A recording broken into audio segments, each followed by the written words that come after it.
చిన్న చిన్న ముక్కలుగా కట్ చేశాను. వీటిని ఇందులో వేసేసుకుందాం. వేసి లైట్గా వేయించుకుందాం. అలాగే మీకు కావాలంటే ఇందులో కొన్ని నీళ్లు పోసి కూడా మనం ఈ దోసకాయ ముక్కల్ని చక్కగా కుక్ చేసేసుకోవచ్చు.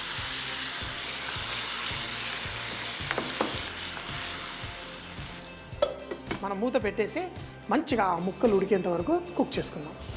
ఈ తోటకూర కాడల్లా ఉన్న కాడలు తీసేసి మిగతావి సన్నగా కట్ చేసేసుకుందాం. మనకి ఈ తోటకూర పులుసు చాలా ఇష్టం, కానీ అదే మనం దోసకాయ, అదే శనగపప్పు ఇవన్నిటితో వేసి కొంచెం పులుపు యాడ్ చేసుకుంటే ఈ తోటకూర టేస్ట్ మరింత పెరిగిపోతుంది. ఈ దోసకాయలు ఉడకడానికి మరి కొంచెం సేపు పడుతుంది. ఈ లోపల మనం కొంచెం పచ్చిమిరపకాయలని కూడా కట్ చేసేసి వేసేసుకోవచ్చు. అయితే మీకు కారం వేసుకోవాలా, పచ్చిమిరపకాయలు వేసుకోవాలా మీ ఇష్టం. తోటకూర పులుసుల్లో వాటిల్లో కొంతమంది కారం ఇష్టపడతారు. సో కావాలంటే కొంచెం కారంని కూడా మనం ఇందులో వేసేసుకుందాం. వేసేసి ఆ దోసకాయ ముక్కలు పర్ఫెక్ట్గా కుక్ అయ్యేంత వరకు స్లోగా కుక్ చేసుకుందాం. మన దోసకాయ ముక్కలు కుక్ అవుతూ ఉన్నాయి. ఇంకా కొంచెం కుక్ అవ్వాలి, కానీ సగం కంటే ఎక్కువ కుక్ అయిపోయిన తర్వాత మనం దీంట్లో చింతపండు పులుసు వేసేసుకోవచ్చు. అయితే చింతపండు పులుసు వేసిన తర్వాత కొంచెం ఎక్కువ టైం పడుతుంది కుక్ చేసుకోవడం. అందుకని మొదటిగానే 10 నిమిషాలు చక్కగా ఈ దోసకాయలని కుక్ చేసేసుకొని తర్వాత ఇందులో మన చింతపండు పులుసు కావాల్సినంత పులుపు, మరి ఆ పులుపుని కొంచెం కట్ చేయడం కోసం కొంచెం అంత బెల్లం. ముఖ్యంగా వెజిటేరియన్ పులుసులు చేసుకున్నప్పుడు ఆ చింతపండు పులుసు వేసిన తర్వాత కొంచెం అంత బెల్లం వేసుకుంటే చాలా బాగుంటుంది. మీరు మామూలుగా చేసుకునే పప్పుచారు వీటిల్లో కూడా కొంచెం, అంటే రుచి ఎదుటి వాళ్ళు గుర్తుపట్టకూడదు ఇందులో బెల్లం వేసామని, అంత కొంచెంగా వేస్తే టేస్ట్ చాలా బాగుంటుంది. ఇప్పుడు దీన్ని మరి కొంచెం సేపు కుక్ చేసిన తర్వాత ఆ చింతపండు పులుసులో ఉన్న పచ్చిదనం పోయిన తర్వాత మనం ముందుగానే శనగపప్పుని చక్కగా ఉడికిచ్చేసుకున్నాం. కొంచెం పసుపు వేసి ఉడికించుకోండి.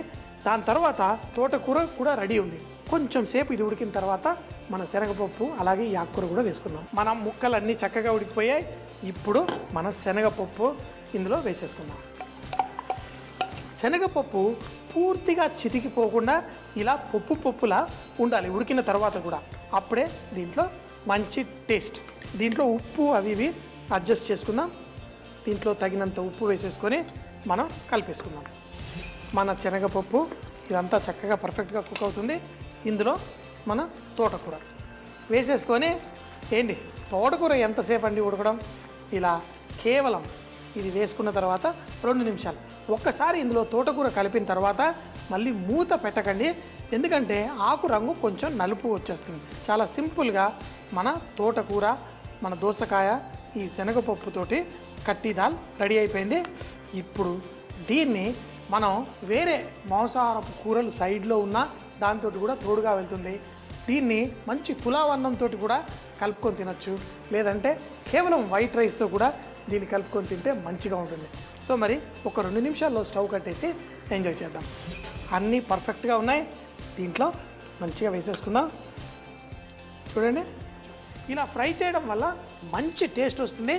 వంకాయ మీరు ఎన్నో కూరగాయలు చూడండి కొంచెం పచ్చిగున్నా తినొచ్చు, కానీ వంకాయ మాత్రం పర్ఫెక్ట్గా కుక్ అవ్వాల్సిందే. పచ్చిగుంటే దాని రుచి బాగోదు. ఈ వంకాయల్ని ఈ నూనెలో చక్కగా వేయించేసుకుందాం. కొంచెం సేపు వేగగానే ఇవి కుక్ అయిపోతాయి. మన నేరేడి పళ్ళలాగా ఎంత చక్కగా ఉన్నాయో చూడండి, పువ్వుల్లా విచ్చుకుంటున్నాయి. ఒక 2 నిమిషాలు అయిపోతుందనగా దీంట్లో మన పచ్చిమిరపకాయలను కూడా వేసి దీంట్లో ఇలా వేయించేసుకుందాం. పచ్చిమిరపకాయలు కొంచెం కాలి కూరలో మంచి టేస్ట్ ఇస్తుంది. మిరపకాయలు టపాటపా అని పగిలి నూనె పడకుండా వాటికి లైట్గా చిల్లు పెట్టుకుంటే బాగుంటుంది. ఇలా కొంచెం వేగితే చాలు. మనం ఇవన్నిటిని తీసేసి ఒక ప్లేట్లో పెట్టేసుకుందామా. నూనె బయటికి రాకుండా చక్కగా ఇలాంటి జాలి గరిటెతోటి మనం ఒక ప్లేట్లో తీసేసుకుందాం. ఇప్పుడు వంకాయలు పచ్చిమిరపకాయలు రెడీ అయిపోయింది. దీంట్లో మన ఎండుమిరపకాయలు అలాగే మన ఆవాలు, ఫస్ట్ ఆవాలు వేసేసుకుందాం. చిటపట్లాడిన తర్వాత ఎండుమిరపకాయలు వేసుకొని ఇందులో జీలకర్ర అలాగే కొన్ని మెంతులు ఎక్కువగా మాడకుండా చక్కగా ఇది కొంచెం ఫ్రై అయిపోయిన తర్వాత ఈ ఉల్లిపాయలు చేసుకున్న ఈ మిశ్రమాన్ని వేసి చక్కగా ఇందులో కలిపేసుకుందాం. ఆ ఉల్లిపాయలు, ఆ కొబ్బరి, ఆ మంచి సువాసన వస్తుంది. నేను చెన్నైలో పనిచేసినప్పుడు అక్కడ వాళ్ళు వంకాయ కూరలో కూడా ఇంగువ వేసుకునేవాళ్ళు. మన డబల్ కా మీఠాలో కూడా కొంచెం అంత ఇంగువ వేసుకున్నా బాగానే ఉంటుంది. సో మరీ ఎక్కువ నీళ్లు పోయకుండా ఈ మసాలాని ఇందులో మొత్తం వేసేసుకొని, ఎందుకంటే ఇది చక్కగా కుక్ అయినప్పుడే మన కూరకి మంచి టేస్ట్ వస్తుంది. వేసి చక్కగా కలిపేసుకొని ఇందులో కొంచెం సేపు కుక్ అయిన తర్వాత కరివేపాకు, పసుపు ఇందులో వేసుకుందాం. కలుపుకుంటూ దీన్ని కుక్ చేసుకుందాం. ఈ లోపల మన జీడిపప్పు చూడండి, జీడిపప్పు, బాదాం పప్పు, పిస్తా పప్పు, అంటే మరి ఒక రాజు ఏదైనా ఖర్చు పెట్టగలడు, వాడికి పల్లీలు వద్దంటే మనం ఏం చేస్తాం, చేద్దాం. మరి తర్బూజా గింజలు ఇవన్నీ వేసుకొని దీంట్లో కొంచెం నీళ్లు పోసి గ్రైండ్ చేసేసుకుందాం. అదే కనుక ఈ పప్పుల్ని ముందుగానే నానబెట్టుకొని మనం పేస్ట్ చేసుకుంటే ఇంకా బాగుంటుంది గ్రేవీ చూడడానికి. సో మరి దీన్ని పేస్ట్ చేసుకొని తర్వాత ఏం చేయాలో చూపిస్తాం. ఎప్పుడైతే మనకి ఈ కొబ్బరి, మన ఉల్లిపాయ, వెల్లుల్లి, అల్లం పేస్ట్లో నుంచి కొంచెం నూనె బయటకు వస్తుందో అప్పుడు మన పసుపు కూడా ఇందులో వేసేసుకుందాం. అలాగే మన కరివేపాకును కూడా తుంచి వేసుకుందాం. కొంచెం ఆ నూనెలో చిటపట్లాడితేనే కరివేపాకులో నుంచి మంచి సువాసన బయటకు వస్తుంది. వీటిని చక్కగా వేసి వేయించేసుకుందాం. కొంచెం వేగిన వెంటనే మనం ఇందులో ధనియాల పొడి, జీలకర్ర పొడి, కారం కూడా వేసుకుందాం. ఈ మసాలా కొంచెం వేగిన తర్వాత ఇప్పుడు ఈ పేస్ట్ మనం ఏదైతే మరి బాదాము, పిస్తా, జీడిపప్పు అన్నీ చేసుకున్నామో ఈ పేస్ట్ని ఇందులో వేసి కలిపేసుకుందాం. కింద అంటుకోకుండా ఉండడం కోసం ఇప్పుడు మనం వాడే నాన్ స్టిక్ ప్యాన్ చక్కగా పనిచేస్తుంది. అదే స్టీల్ గిన్నె అనుకోండి, కింద అంటుకొని కాలే ప్రమాదం ఉంటుంది. మరీ ఎక్కువసేపు ఏం కాదు, ఒక 3-4 నిమిషాల పాటు చక్కగా దీన్ని గీకేస్తూ ఉంటే తర్వాత ఇందులో నుంచి నూనె బయటికి రాగానే ఇది పర్ఫెక్ట్గా రెడీ అయిపోతుంది. ఇప్పుడు కారప్పొడి, మరి ఈరోజు నేను వాడే కారప్పొడి మన స్వస్తిక్ స్పైసెస్ వాళ్ళది. కొంచెం వేసిన వంటల్లో మంచి సువాసన, మంచి రుచినిచ్చేస్తుంది.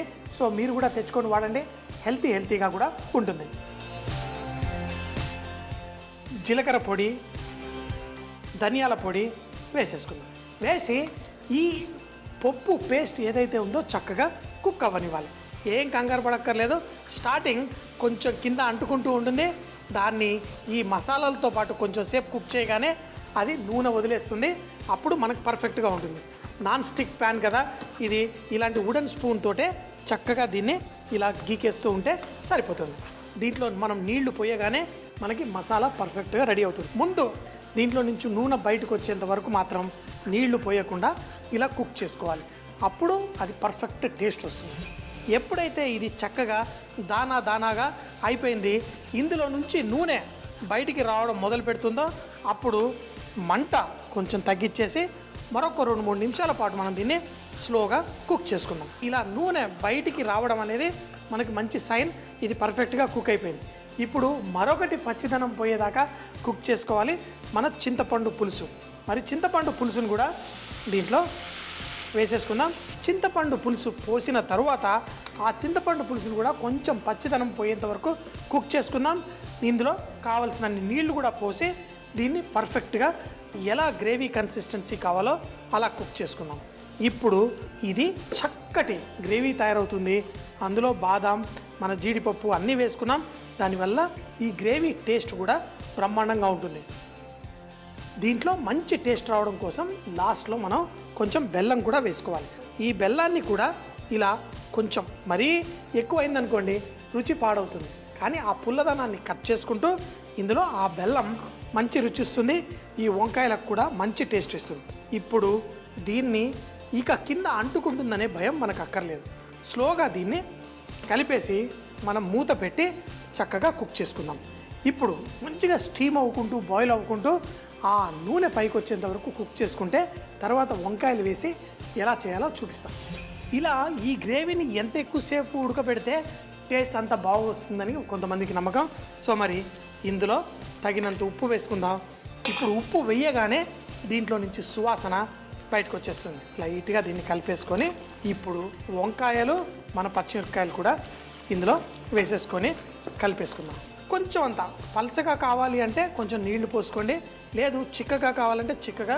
ఇది మరి కొంచెం నేను అనుకున్న దానికంటే కొంచెం చిక్కగా ఎక్కువైపోయింది. దీన్ని కొంచెం అంత పలసగా చేసేసుకొని మరొక 5 నిమిషాల పాటు స్లోగా కుక్ చేసుకొని దీన్ని స్టవ్ కట్టేసి పర్ఫెక్ట్గా ఎంజాయ్ చేద్దాం. మరి ఇంతకీ ఉప్పు కరెక్ట్గా ఉందా అనుకున్నా, కొంచెం తక్కువ ఉందని